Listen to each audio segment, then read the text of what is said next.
Hey there, welcome to the Focus Podcast with Taralee. This is the place where we talk about real life, real relationships, and how to grow through it all. If you're looking for simple mindset shifts, better communication, and deeper connections, you're in the right spot. Let's dive in. Hey friends, welcome back to the Focus Podcast with Taralee. This is the start of a brand new year, 2026, and also a brand new season of the podcast. And I want to begin with a message that might be exactly what you need if your 2025 didn't go the way that you had hoped. You don't need to become a whole new person overnight. You just need to stop repeating the same patterns with a new calendar. Because what you focus on expands, and in 2026, we're going to focus on what actually creates change. I'm Taralee Eddington, founder of Peaceful Heart Journey and a certified marriage crisis coach. And whether you're here because your marriage is hanging by a thread, or because you just want to finally break free from the cycles that keep you stuck, this episode is for you. So grab your favorite drink, mine is Diet Coke, get comfortable, and let's talk about how to make 2026 the year that things actually shift for you. Okay, let's talk about why New Year's goals don't always stick.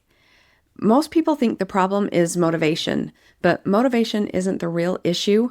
The real issue is that you can set new goals while still running the same internal operating system. The same triggers, the same thoughts, the same nervous system reactions, the same relationship dynamics, the same avoidance or overfunctioning, and the same resentment and disconnection. So you start strong and then life happens. And you don't fall off because you're weak. You fall back into what you've practiced. Let me give you an example. Maybe in 2025, you told yourself, this year I'm not going to react when my spouse criticizes me. I'm going to stay calm. Great intention, but when the moment came, when they made that comment about the dishes or about your parenting or how you spend money, what happened? You reacted, maybe you shut down, maybe you snapped back, maybe you left the room fuming, and then you felt like a failure again. But here's what I want you to understand. You don't fail because you lack willpower. You failed because you were trying to change your actions without changing the thought and the feeling that drives the action. Your brain has practiced that reaction 1,000 times. It's literally a neural pathway, a highway that in your brain that has been paved over and over again. And on January 1st, you decided to take a different route. But when stress hit, your brain defaulted to that highway that it knows so well, because that's what brains do. They go to what's been practiced. So if you want 2026 to be different, we can't just set new goals. We have to interrupt the pattern at the source. And that's why this season is going to be different. We're not chasing hype, we're building new skills. So here's the structure that I'm going to use because I want you to have something that you can follow. So for the first 3 months, in January, we're going to talk about reset. We're going to get honest and grounded, and we're going to see the pattern without shame. This is the month where we stop pretending everything's fine and we start asking ourselves, what's really happening here? Not in a dramatic and catastrophizing way, but in a clear, honest, compassionate way. Where's my marriage actually starving? Where am I emotionally hijacked? What patterns keep running the show? We're going to talk about emotional safety, the starved model, and how to recognize when you're operating from your low brain instead of your high brain. And in February, we're going to talk about rebuilding. We practice emotional safety, new responses, and better repair. This is where the real work happens. Because knowing what is wrong is step one, but learning how to respond differently, that's where the transformation lives. We're going to dive into communication tools and how to handle conflict without making it worse, and how to rebuild trust one conversation at a time. And here's the thing, you don't have to be perfect.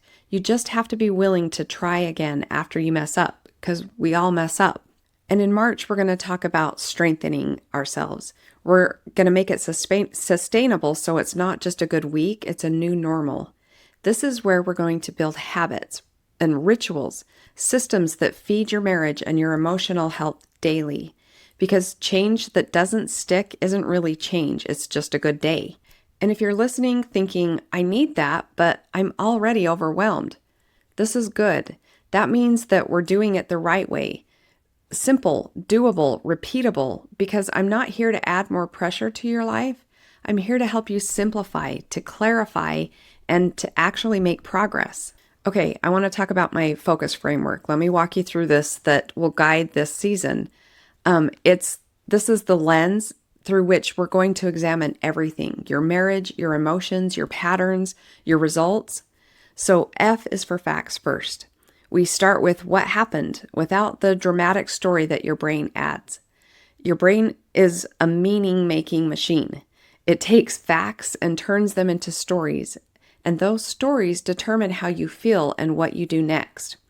For example, the fact is my spouse came home from work and went straight to their phone. The story that your brain might tell you is they don't care about me. They'd rather scroll than connect. I'm not a priority. Do you see the difference? The fact is neutral. The story creates the pain. And when you can separate the two, you take back your power, because now you get to choose. What do I want to think about this? So O is to own your thoughts. This is the shift that changes everything. Your feelings aren't caused by your spouse or your teen or your in-laws or your schedule. Your feelings are created by your thoughts about those things. I know that can feel frustrating at first because it means you can't blame anyone else for how you feel, but it's also the most empowering truth you'll ever learn. Because if your thoughts create your feelings, then you can change your feelings by changing your thoughts. Not by pretending and not by toxic positivity, but by intentionally choosing what you want to focus on. So C is to choose your feelings, not pretending, not bypassing, learning how to process emotions and intentionally generate the feelings that you want to lead with. Here's what I mean. You can't control whether you feel anxious, but you can learn to process that anxiety instead of reacting from it. You can't control whether you feel hurt, but you can choose whether you want to lead with defensiveness or with curiosity. This is emotional regulation at its very best. And it's the difference between marriages that spiral and marriages that repair. Now, U is to understand your actions. When you feel anxious, what do you do? When you feel rejected, what do you do? When you feel lonely, what do you do? Because your actions are the bridge between your internal world and your results. And most of us have default actions we don't even realize we're taking. Maybe when you feel anxious, you overfunction or you try to control everything. Maybe when you feel rejected, you withdraw or you shut down emotionally. Maybe when you feel lonely, you criticize your spouse for not being there. None of these things are bad, they're just patterns. But if they're not creating the results that you want, we need to understand them so that we can change them. Because S is shape your results. New thoughts lead to new feelings, lead to new actions, which create new results. That's the recipe. And by the way, this isn't just for self-improvement, it changes marriages.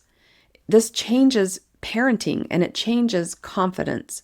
Because the patterns that ruin relationships are often the same patterns that ruin your peace. When you learn to manage your mind, you change your life. Okay, now I want to talk about something that you might not have considered before. The reason most marriage advice doesn't work isn't because the advice is bad, it's because it's treating the smoke instead of the fire. So let me explain this. When you go to traditional marriage counseling, what happens? You sit down, you explain the problem, we fight about money, or we don't have sex anymore, we can't communicate without it turning into a fight. And the therapist gives you tools to address those specific issues, communication tools, conflict resolution strategies, date night ideas, and those things can help temporarily. But if the underlying fire is still burning, the smoke just comes back. Because here's the truth. Most marriage problems aren't actually about the thing that you're fighting about. They're about unmet, starved needs. Safety, trust, appreciation, respect, validation, encouragement, dedication. I learned this from Dr. Matt Townsend. When one or more of these needs goes unmet for too long, your marriage enters what he calls the starve spiral. It looks like this. Reactivity. You stop responding thoughtfully and start reacting emotionally. Selfishness. You both become so focused on protecting yourselves instead of caring for each other. Polarization. You take extreme positions and dig in. Negativity. Everything your spouse starts to look bad through the lens of resentment. Hopelessness. You start to believe it will never get better. Abandonment. Emotionally, physically, or literally, someone checks out. Does this sound familiar?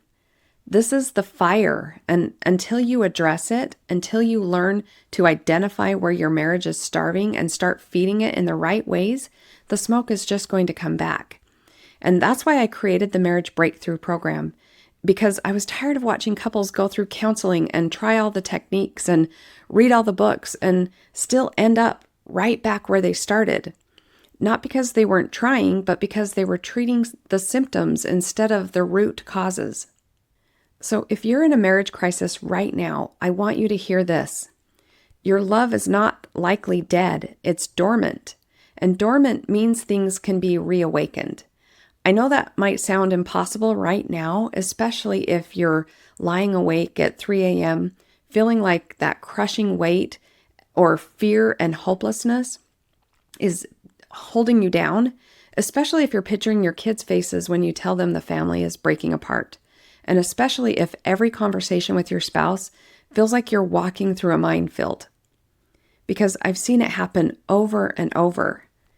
I've worked with couples who were days away from divorce and couples who where their trust had been shattered by betrayal, couples who hadn't felt safe with each other in years, and they've rebuilt, not because they were special or lucky, but because they were willing to do the work differently.